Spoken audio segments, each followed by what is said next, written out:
Boa tarde, caros estudantes. Na aula de história de hoje, nós continuaremos a tratar sobre os Estados Unidos no século XIX. Na aula anterior, nós vimos o processo de formação e de expansão dos Estados Unidos, principalmente para o oeste, com a questão do Destino Manifesto, entre outros pontos, a guerra contra os indígenas, a guerra contra o México e a compra de vários territórios. No entanto, como nós vimos no final da última aula, a expansão americana acabou tendo uma grande consequência no que diz respeito a uma das pautas, uma das tensões que estava adormecida, por muito tempo, que foi a questão da escravidão.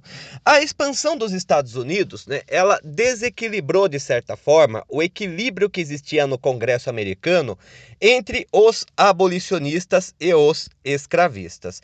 Então, retomando, em 1820, nós tínhamos a região norte dos Estados Unidos, a antiga Nova Inglaterra, muito pautada numa economia mais industrial e de trabalho assalariado e que presumia também o abolicionismo, sobretudo porque o escravo ele não é consumidor. A região norte dos Estados Unidos ela tinha um mercado ainda em ascensão, era conveniente para eles desenvolver sobretudo um mercado interno e a escravidão era vista como um obstáculo para tanto. Então o abolicionismo ele acabou sendo uma bandeira levantada principalmente pelos antigos estados da Nova Inglaterra e do centro. No entanto, o sul ele era predominantemente latifundiário, com uma economia de plantation, que envolvia monocultura e trabalho escravo, e também era mais dependente economicamente da Europa, principalmente da Inglaterra, no que diz respeito à questão dos produtos industriais. Então, como uma forma de solucionar essa tensão, em 1820 foi criado o Compromisso de Missouri, no qual a escravidão era autorizada ao sul do paralelo 3630 e proibida ao norte do paralelo 3630.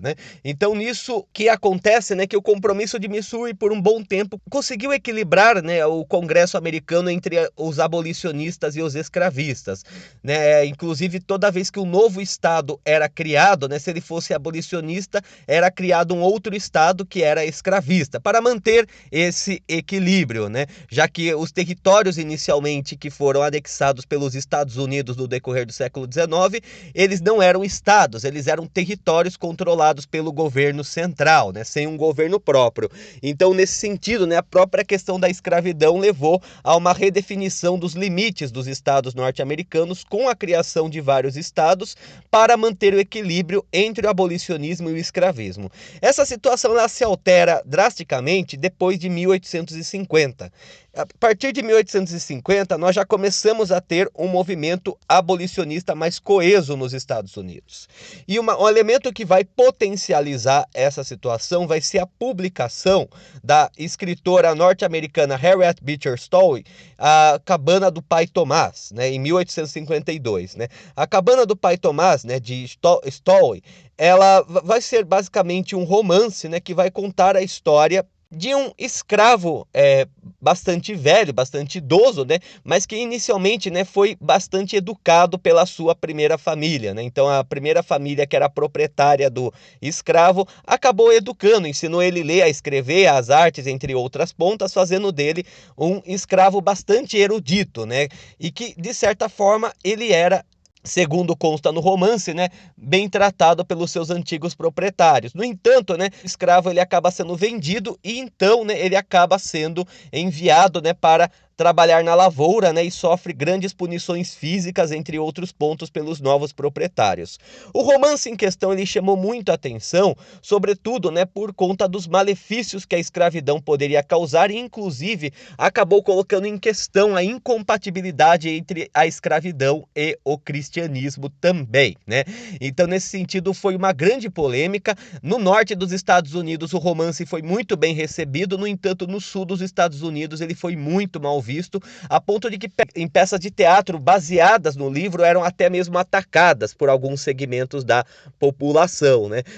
E no caso é até interessante notar que esse romance ele acabou reacendendo de certa forma a pauta da abolição da escravidão, né? Até afirma-se que em um momento, né, durante a Guerra Civil que vai ocorrer posteriormente, Lincoln mesmo teria se encontrado com Harriet Beecher Stowe, né, e teria falado para ela, né? Então esta que foi a pequena senhora que causou esta grande guerra, né, no sentido de mostrar o impacto que o romance ele teve, né, na questão do abolicionismo. Em 1854, né, frente ao avanço do abolicionismo, né, os escravistas eles propuseram uma nova lei que abolia o antigo compromisso de Missouri, sobretudo porque começou a ocorrer problemas legais no que dizia respeito ao compromisso de Missouri. Que problemas seriam esses nesse sentido? Né, como afirmava-se que a escravidão ela era abolida ao norte, começou a ocorrer de muitos escravos fugirem para além do paralelo 36 graus e 30 minutos. Né? Então percebe-se que isso acabou levando um problema inicialmente, né? Havia um acordo entre os estados para que os escravos fugidos fossem deportados para o sul, mas depois, posteriormente, né, essa lei ela caiu por terra, né, e no caso os escravos que conseguiam fugir para a região norte, eles se tornavam automaticamente livres, o que também acabou incentivando um certo sentimento, né, de desavenças entre as lideranças do sul e as lideranças do norte, né? Então os escravistas eles abolem o compromisso de Missouri e fazem aprovar uma lei que determina que os habitantes dos novos estados iriam decidir por eles mesmos se existiria ou não escravidão em seus territórios. A questão é que o grande problema dessa proposta ocorreu em grande parte porque a maioria dos novos estados que estavam se formando optaram pelo abolicionismo, né? Inclusive a Califórnia, né, que tinha proclamado uma breve república efêmera, né, durante a guerra contra o México e pediu adesão para os Estados Unidos e que tinha um grande contingente populacional que acabou, né, por aderir ao abolicionismo. Então, né, o que acabou ocorrendo é que após 1854 nós temos um grande desequilíbrio de forças entre os abolicionistas e os escravistas. Além do mais, os abolicionistas eles acabam se organizando de uma forma mais institucional, né, com a formação do Partido Republicano, né, do Grand Old Party, né, que nós já havíamos mencionado esse processo na aula anterior e que tinha como uma de suas pautas o abolicionismo, né? Então, as questões abolicionistas elas conseguem se tornar cada vez mais constantes, né? Vários movimentos abolicionistas começam a se formar nos Estados Unidos. O Partido Republicano também vai conseguindo bastante hegemonia nesse período, né? E a questão do abolicionismo começou a se tornar quase certa nos Estados Unidos. O que vai desencadear toda essa tensão vai ser a eleição de Abraham Lincoln do Partido Republicano, fortemente pautado em demandas abolicionistas, como presidente dos Estados Unidos em 1860. A eleição de Lincoln vai acabar levando, né, a vários estados do Sul a buscarem o rompimento do Pacto de União, né?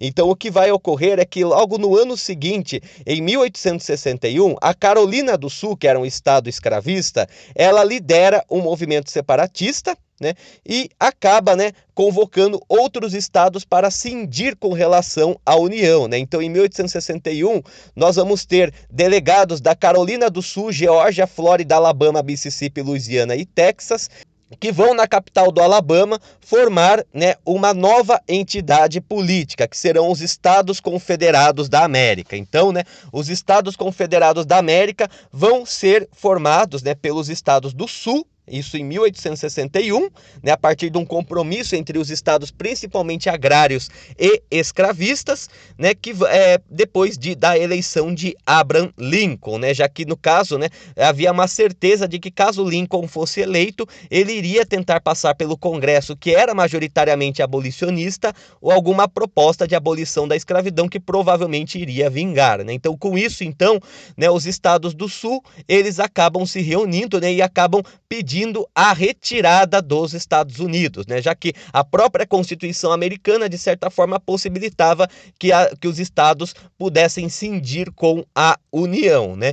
No caso, quem acabou sendo eleito pelos delegados desses estados como liderança dos Estados Confederados da América foi o Jefferson Davis, né? Jefferson Davis, que acabou, então, sendo nomeado presidente dos Estados Confederados da América, né? Em abril de 1861, 1861, outros estados do Sul aderem a esse movimento, como a Virgínia, o Tennessee, o Arkansas e a Carolina do Norte, né? E a capital era Richmond, na Virgínia. Apesar disso, né, apesar de os Estados Confederados da América terem sido formados principalmente por escravistas, né, alguns estados escravistas não aderiram à Confederação. Entre eles nós teríamos o Kentucky, Maryland e Missouri, que eram tradicionalmente estados escravistas, que eram anti-abolicionistas, no entanto almejavam permanecer na União, né? Até aqui, inclusive, nós percebemos uma característica importante, que a questão da Guerra de Secessão, que vai eclodir em 1861, não era apenas a escravidão, né? A escravidão era uma das pautas principais, né? Sobretudo porque foram as tensões entre abolicionistas e escravistas que levaram os estados do Sul a proclamarem independência e se reorganizarem na Confederação ou Estados Confederados da América. No entanto, não era essa a única pauta, havia outras questões bastante presentes, né? Outros elementos também que chamam bastante atenção nesse sentido dizia respeito ao próprio sistema político e econômico americano, né? Então, por exemplo, os estados do Sul, em geral, eles demandavam um livre mercado maior, já que eles eram bastante dependentes dos produtos industriais ingleses, né? E também uma economia mais agrária, já que a elite do Sul era fundada principalmente por latifundiários, né? Enquanto o Norte, ele já tinha um aspecto mais industrialista e um aspecto mais protecionista, no sentido de tarifar de impostos mercadorias estrangeiras para que a própria indústria nacional se desenvolvesse. Havia outras questões também que eram bastante marcantes, como, por exemplo, a questão da imigração, né? Nessa época, como nós iremos ver, os Estados Unidos recebeu levas e levas de imigrantes, enquanto a sociedade do Norte, em geral, buscava, inclusive, a incorporação desses migrantes à sociedade americana, né? Concedendo até mesmo cidadania e terras no Oeste. No Sul, já havia um forte preconceito com relação aos imigrantes, né? E que privilegiava principalmente os chamados WASP, né? Que era os branco-anglo-saxões e protestantes, né? Os norte-americanos descendentes de ingleses e não outros grupos, principalmente grupos católicos, né? Como o caso dos irlandeses que fizeram uma migração em massa nos Estados Unidos nesse período, né? Então, com isso, nós vamos ter, né, uma série de tensões entre os Estados Unidos ou União e os Estados Confederados ou Confederação, né? Essas tensões vão levar, então, à eclosão de uma guerra, né? Em 1861, em 12 de abril de 1861, né?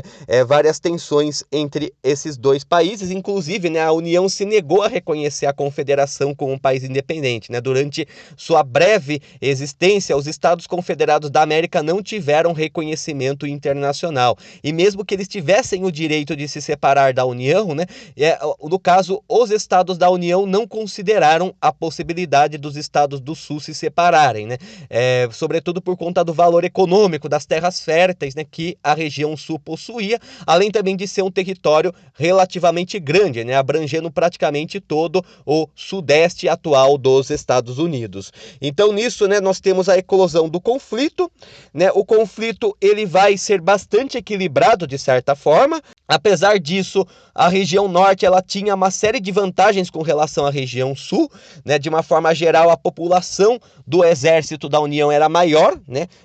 Enquanto estimava-se 19 milhões de habitantes na região norte, né? No sul havia 9 milhões de habitantes, além da superioridade industrial e marítima, né? Já que a região norte começou a desenvolver uma indústria bélica, armamentista, enquanto a região sul ela já dependia muitas vezes de armas importadas da Europa, já que a indústria lá era bastante incipiente, né?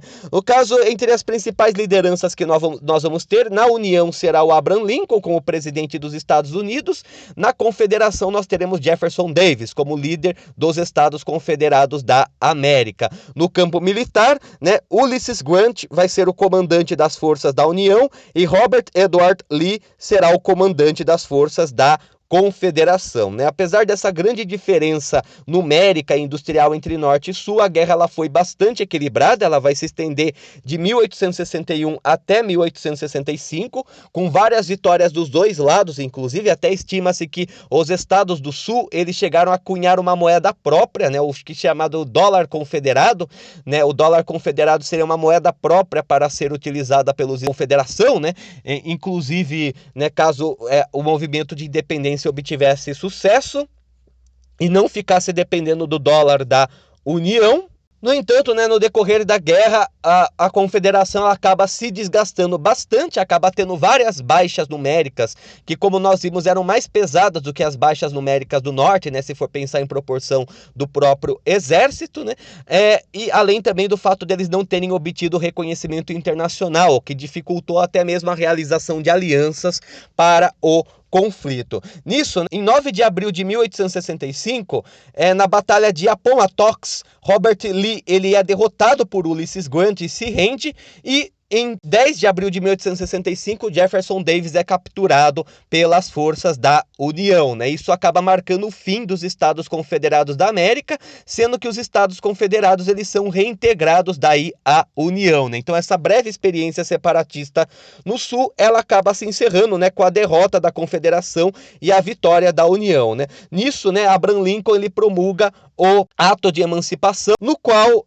ele acaba decretando, né, que a escravidão seria abolida em todo o território dos Estados Unidos, independentemente de ser norte ou sul, né? Além disso, também são concedidos direitos políticos e civis para os negros. No entanto, né, apesar da vitória da União, houve um grande sentimento revanchista na região sul, né, dos Estados Unidos. Inclusive Lincoln ele é assassinado por John Wilkes Booth, que era um sulista fanático, né, que acabou não reconhecendo, né, a vitória da União e o abolicionismo, né?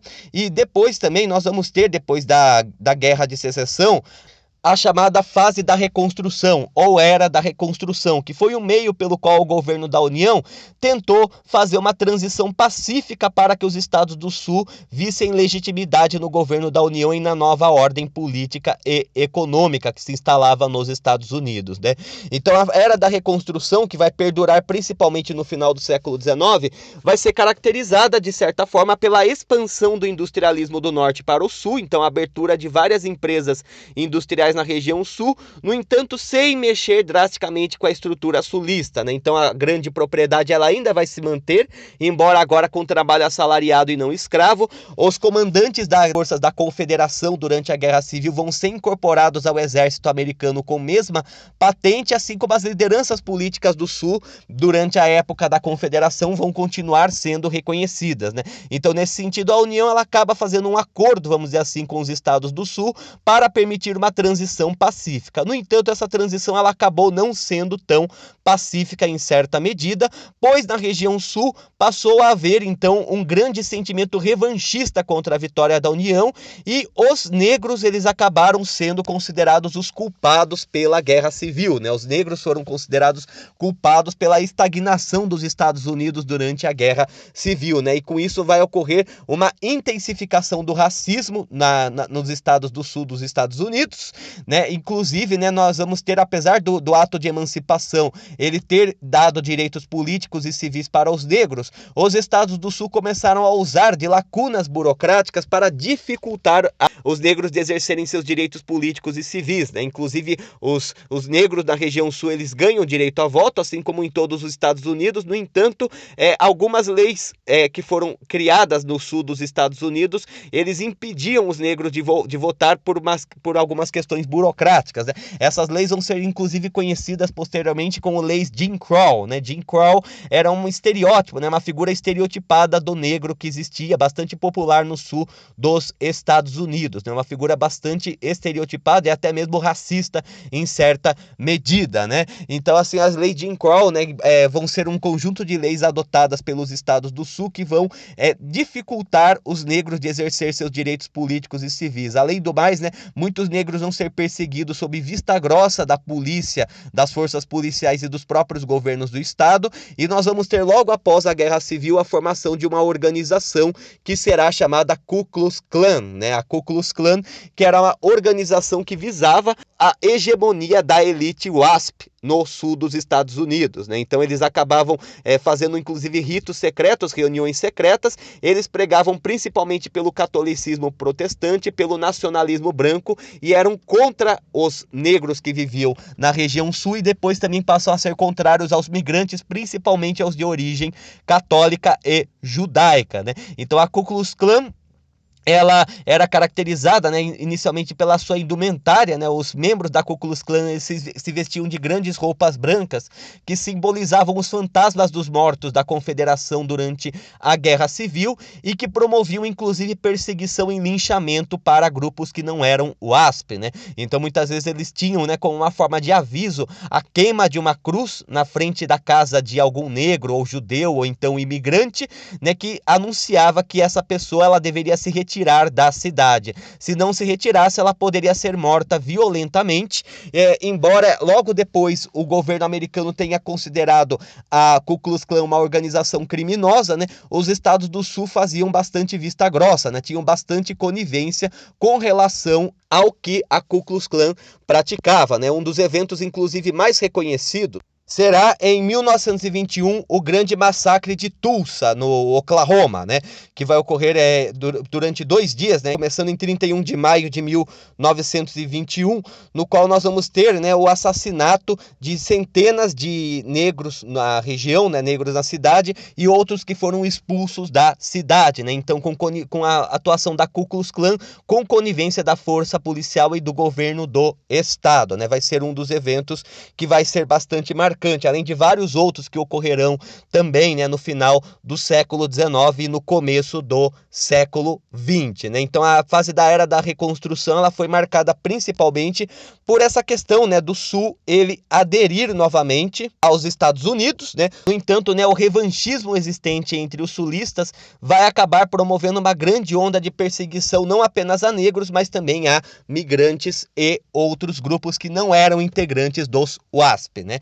Paralelamente a tudo isso, nós temos também um grande aumento populacional nos Estados Unidos, né? Então é até interessante notar, né, que já a partir de 1840, principalmente, nós começamos a ter uma grande leva de migração para os Estados Unidos. Em grande parte por conta das convulsões ocorridas na Europa, como por exemplo as guerras de unificação alemã e italiana, os confrontos entre os irlandeses e os britânicos, né? A questão da crise do Oriente também, né? Com o fim do Império Otomano na região da Europa, né? Várias dessas convulsões que eclodem na Europa nesse momento vai levar uma grande leva de imigrantes para a América, né? Inclusive eles vão também vir para o Brasil e para a Argentina, mas vai haver uma grande preferência pelos Estados Unidos, sobretudo por ser uma nação mais sólida, mais forte, né? Acredita-se maiores oportunidades por conta de seu mercado industrial, né? Enquanto, por exemplo, na sociedade brasileira, né, era muito difícil conseguir grandes oportunidades numa sociedade tão agrária e hierarquizada.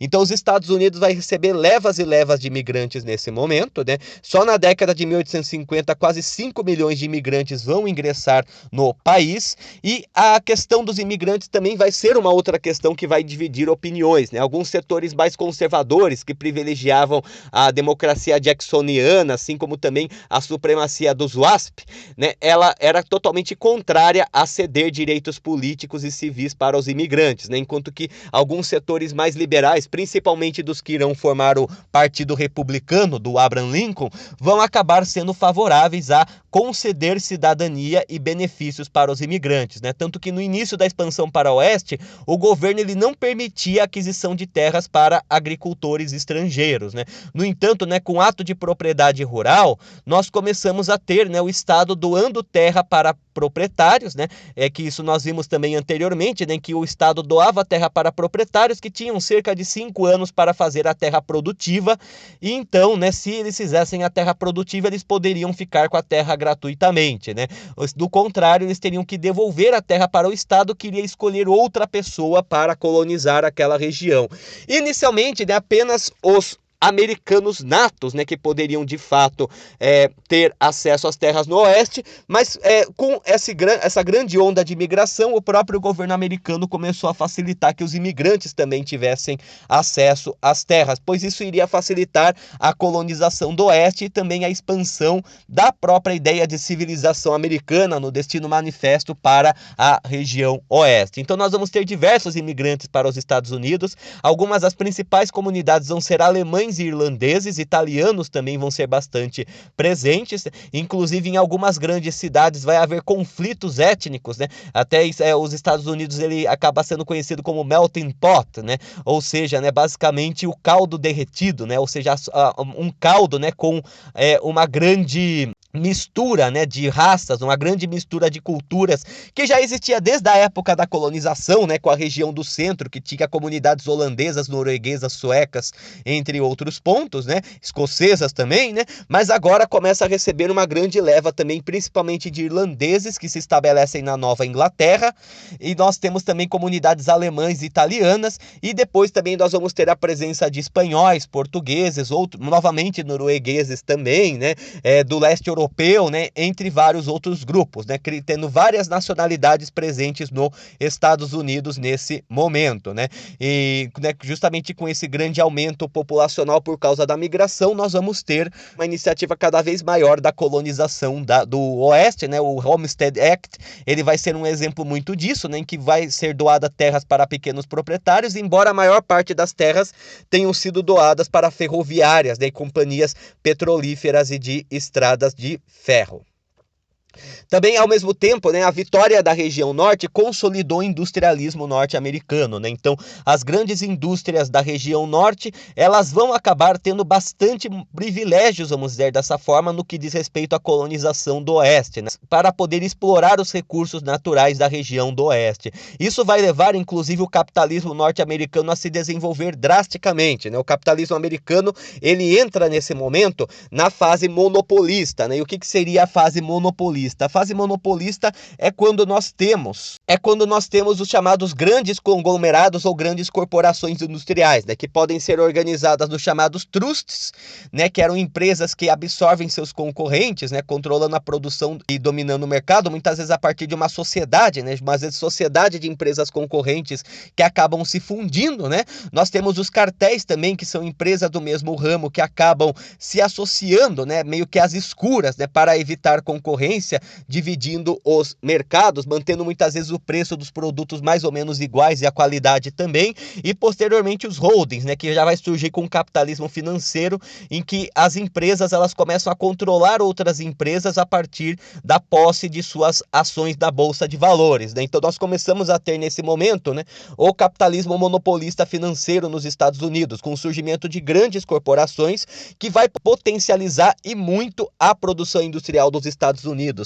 Já mais ou menos por volta das décadas de 1870 e 1880, os Estados Unidos já era o país mais industrializado do mundo, superando a Inglaterra e mesmo a Alemanha, que estava passando por um grande surto industrial neste momento, né? No entanto, né, os Estados Unidos ainda não tinha muita influência estrangeira por conta da política isolacionista que havia sido decretada anteriormente, né? Sobretudo com a doutrina Monroe, que acabou estabelecendo mais a influência dos Estados Unidos na América, né? E não tanto nas questões europeias. Isso vai se alterar após a Guerra Civil, né, em que nós vamos ter então esse grande crescimento industrial dos Estados Unidos, nós vamos ter então o surgimento desses grandes conglomerados industriais e cada vez mais os Estados Unidos vai demandar um mercado consumidor. Inicialmente a própria América será um mercado consumidor. As empresas americanas elas começam a se expandir por todo o continente americano. Depois os Estados Unidos já começam também a buscar mercados consumidores na Europa, na Ásia, na África, mas isso já mais para o século XX, né? Nós vamos ter o surgimento de vários sindicatos também, né? A classe operária, ela passou a ter direitos trabalhistas, mas havia grande repressão aos sindicatos que então depois se tornam legalizados.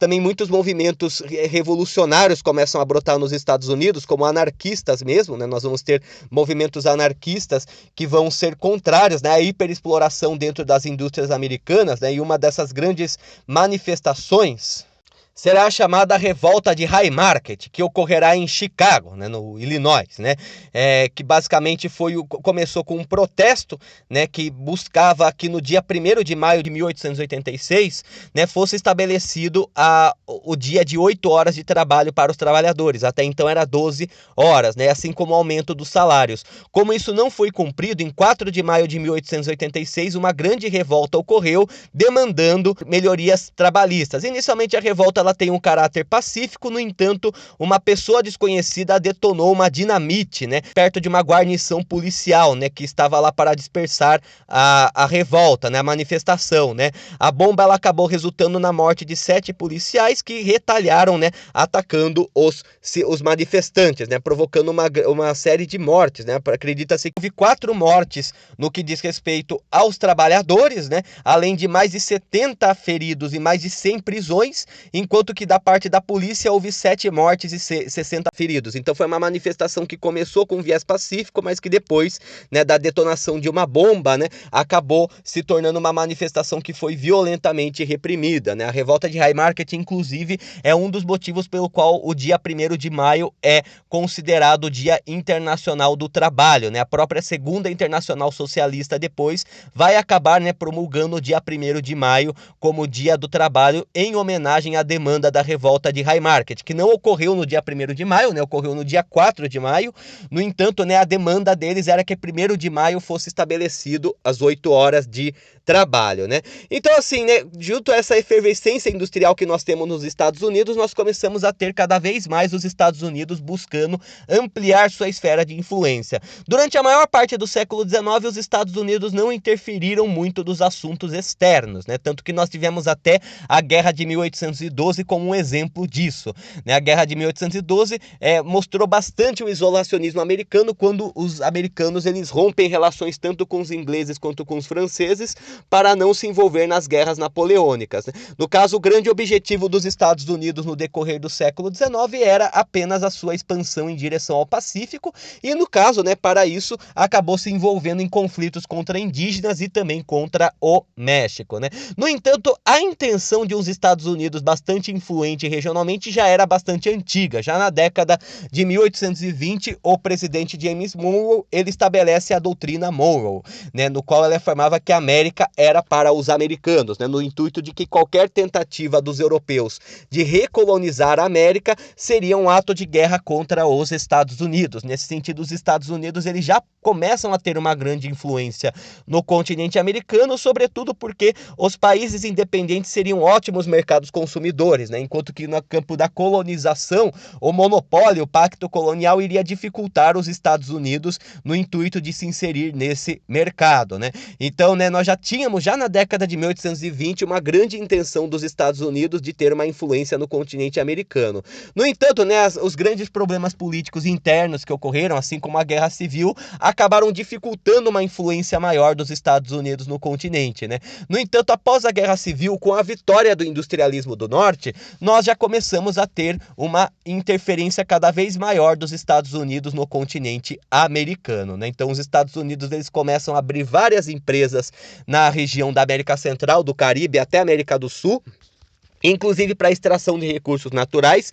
Inclusive nisso os Estados Unidos passam a ter grande influência na América Central, que eram países que viviam principalmente da exportação de frutas. As empresas de exportação de frutas dos Estados Unidos, elas acabam entrando no mercado da América Central e conseguem quebrar todos os negócios nacionais, tendo monopólio da principal atividade econômica na América Central, o que leva daí os Estados Unidos a ter uma grande influência não só econômica, mas política também, patrocinando golpe de estados e derrubando governos que eram contrários aos Estados Unidos, né?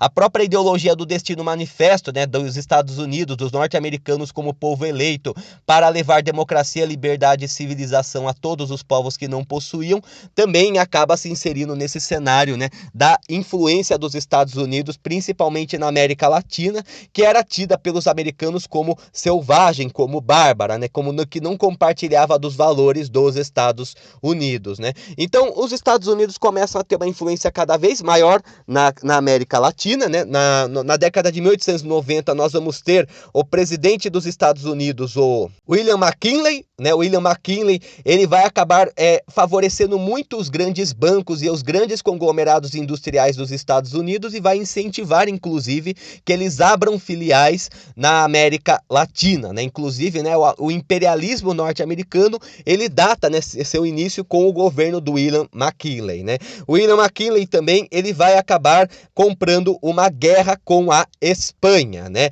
Até hoje uma questão de muita controvérsia, né? Nós teremos a chamada Guerra Hispano-Americana. A Guerra Hispano-Americana, né? Ela vai ocorrer em grande parte por conta dos interesses dos Estados Unidos no que sobrou do Império Colonial Espanhol, né? Então, embora depois da independência da América Latina, a Espanha ela tenha perdido grande parte de seu Império Colonial, a Espanha ainda tinha algumas possessões pelo mundo, né? Principalmente Cuba e Porto Rico no Caribe, as Filipinas na Ásia e Guam no Pacífico. Os Estados Unidos eles começam a ter cada vez mais, né, uma necessidade de expandir seus mercados e também expandir sua influência política. E nesse sentido, né, o já decadente Império Espanhol ele poderia ser um obstáculo para essa expansão americana, né? Então, nesse sentido, em 1895, né, ocorreu uma revolta na ilha de Cuba contra o domínio espanhol para tentar a independência. Os Estados Unidos, embora não tenham fornecido apoio direto à revolta cubana, né, de certa forma, o governo americano se simpatizava e até mesmo torcia para que os cubanos fossem bem-sucedidos. No entanto, a revolta cubana ela acaba sendo contida. Em 1898, o encouraçado norte-americano, o Maine, que estava ancorado em Havana, ele foi detonado, ele foi naufragado, né? Por razões até hoje desconhecidas, né?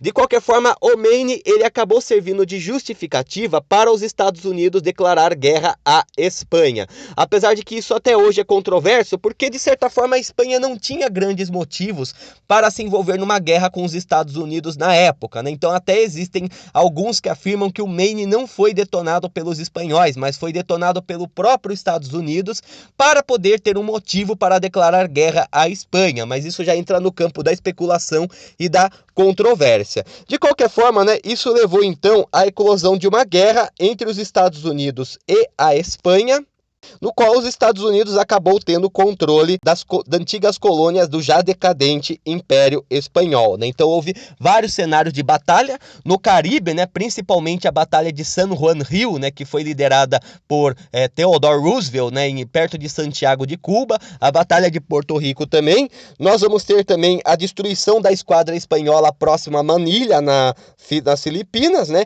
E a esquadra espanhola também que vai ser naufragada próxima a Cuba, nas Antilhas. Como a Espanha não tinha a menor condição de enfrentar os Estados Unidos, principalmente numa guerra além-mar, é feito em 10 de dezembro de 1898 o chamado Tratado de Paris, no qual o Império Espanhol ele acabava cedendo suas últimas possessões para os Estados Unidos. No caso, os Estados Unidos reorganizam esse território, né? Guam e Filipinas acabam ficando sob controle americano, né? Guam, inclusive, vai ser utilizado como base militar. Já as Filipinas vai passar por uma violenta revolução que irá ocorrer, né? Já no começo da guerra contra a Espanha, né? Então já em 1899 nós vamos ter a chamada Revolução Filipina, né? Porque houve uma revolta também nas Filipinas contra o domínio espanhol, em que eles buscavam a independência e que foi proclamada a chamada República das Filipinas, né? No entanto, o que acaba acontecendo, né, que os Estados Unidos eles anexam as Filipinas, acabando com qualquer iniciativa de independência por parte dos filipinos, né? Isso vai levar à formação de dois movimentos, né? A República de Zamboanga, que vai ser fundada pelo general Vicente Álvares, né, em Zamboangueño, né, depois da queda do governo espanhol em Zamboanga, nas Filipinas, e nós vamos ter também a República de Tagalog, né, que vai durar daí até 1906, que vão fazer frente ao domínio dos Estados Unidos. No entanto, o exército americano ele vai ser bastante rigoroso, bastante violento contra esses movimentos, e inclusive, né, acredita-se que mais de 1 milhão de filipinos vão acabar sendo mortos durante as revoluções filipinas, né, com a tentativa dos Estados Unidos de anexar as Filipinas, o que acaba acontecendo, né, em 1906 praticamente todos os movimentos opositores que existiam nas Filipinas acabam sendo sufocados e as Filipinas acabam entrando como um território ultramarino dos Estados Unidos até 1946, quando ela consegue uma independência a partir de um tratado, né. Porto Rico acaba se tornando também um território ultramarino norte-americano, depois promovido reconhecido a Estado Livre Associado, situação persistente até hoje, e Cuba acaba se tornando independente, no entanto, com bastante interferência dos Estados Unidos com a chamada Emenda Platt, né, uma cláusula na Constituição cubana que determinava, né, que os Estados Unidos poderiam interferir nos assuntos de Cuba se os interesses americanos estivessem ameaçados. Então, com isso, nós já temos, né, o nascimento do imperialismo norte-americano. Na mesma época em que ocorria também a guerra contra a Espanha, os Estados Unidos eles se envolvem no golpe de Estado que ocorre no Havaí, né? Então, em 1893, né, a última rainha havaiana, Liliuokalani, ela acaba sendo derrubada pelo governo provisório do Havaí, que então, né, acaba proclamando uma república no Havaí, né? E então os Estados Unidos, inclusive, apoiam esse movimento republicano. No entanto, né, a República Havaiana ela vai ter uma curta duração, sendo que em 1898 o Havaí ele já é formalmente anexado também como território dos Estados Unidos, mostrando que a influência americana agora ela não se estende só para a América Latina, mas para a região do Pacífico também, né? O imperialismo americano ele vai passar por uma nova fase a partir de 1901, né, em que em 1900 William McKinley ele acaba vencendo novamente as eleições nos Estados Unidos. No entanto, né, no ano seguinte ele acaba sendo assassinado por um anarquista de origem húngara, o Leon Czolgosz, né, que acabou matando McKinley, né, em grande parte por conta da aliança que o McKinley fez com as grandes corporações, muitas vezes, né, sufocando direitos trabalhistas para privilegiar o capitalismo financeiro norte-americano. Com a morte de McKinley, quem assume o governo dos Estados Unidos é o vice-presidente Theodore Roosevelt. Theodore Roosevelt ele vai acabar redefinindo o imperialismo norte-americano, né, com a sua chamada política do Big Stick, né, o Big Stick Policy, ou política do grande porrete. E o que será o The Big Stick Policy? Basicamente, isso vem de um discurso que o Roosevelt ele teria feito, né, com relação aos países do Caribe, no qual ele teria falado: fale manso, mas carregue um porrete grande, ou seja, tente negociar, mas se as negociações falharem, então parte-se para o conflito, parte-se para a guerra, para a intervenção, para a força, né? Na fase do Big Stick Policy é que nós temos uma interferência cada vez maior dos Estados Unidos no que diz respeito aos assuntos latino-americanos, né? Então, nessa época, nós começamos a ter uma intervenção cada vez maior dos Estados Unidos na América Central e também na América do Sul. Inclusive, um dos grandes símbolos do Big Stick Policy será a Revolução na Colômbia, né? A Revolução Panamenha. O Panamá era uma região que pertencia à Colômbia, no entanto, já havia um movimento separatista naquela região, em grande parte por conta do cenário desigual que existia na Colômbia. No caso, Theodore Roosevelt, ele acaba incentivando e até financiando uma revolução no Panamá em 1903, que vai dar origem à chamada Guerra dos Mil Dias, né? Ou Guerra de Independência do Panamá, né? No qual os Estados Unidos apoiaram abertamente os separatistas panamenhos contra o governo da Colômbia, né? Isso vai levar daí à independência do Panamá. E o Panamá, então, ele acaba tendo um governo meio que fantoche dos Estados Unidos, que acaba cedendo a concessão do canal, né? Que já era um projeto antigo que buscava a construção de um canal artificial no istmo do Panamá, o que ia facilitar o transporte por navegação pelo continente americano, né? Já que os navios eles não teriam que dar a volta no Estreito de Magalhães e ir para o Pacífico, né? Eles iriam percorrer a metade do caminho passando pelo istmo do Panamá. Então, nisso, né, o Panamá ele acaba cedendo a concessão do canal e a zona do canal do Panamá fica sob controle direto dos Estados Unidos até o final do século XX, né? Até 1999 nós temos o controle dos Estados Unidos sobre o canal do Panamá, né? Nos anos 70 acaba sendo uma espécie de soberania compartilhada, né? O governo do Panamá e dos Estados Unidos controlam junto, depois em 99 volta a região a ser sob controle do Panamá mesmo.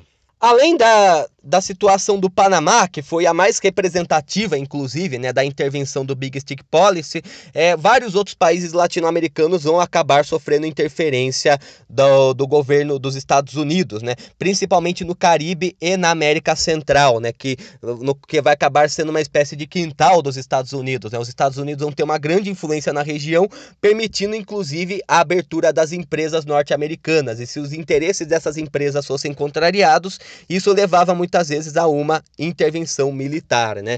Então os Estados Unidos já começam a despontar como império, né? Enquanto os europeus estavam estabelecendo colônias na África e na Ásia, os Estados Unidos já começam a formar seu império com uma zona de influência econômica na América Latina e com possessões no Pacífico também. A expansão norte-americana no Oceano Pacífico, inclusive, vai levar com que os Estados Unidos se choquem com outro império em ascensão nesse momento, né? Que vai ser o Império Japonês, né? Mas isso daí já é um ponto para ser tratado em outro momento. Então, né, essa que foi características mais gerais dos Estados Unidos no decorrer do século XIX, né?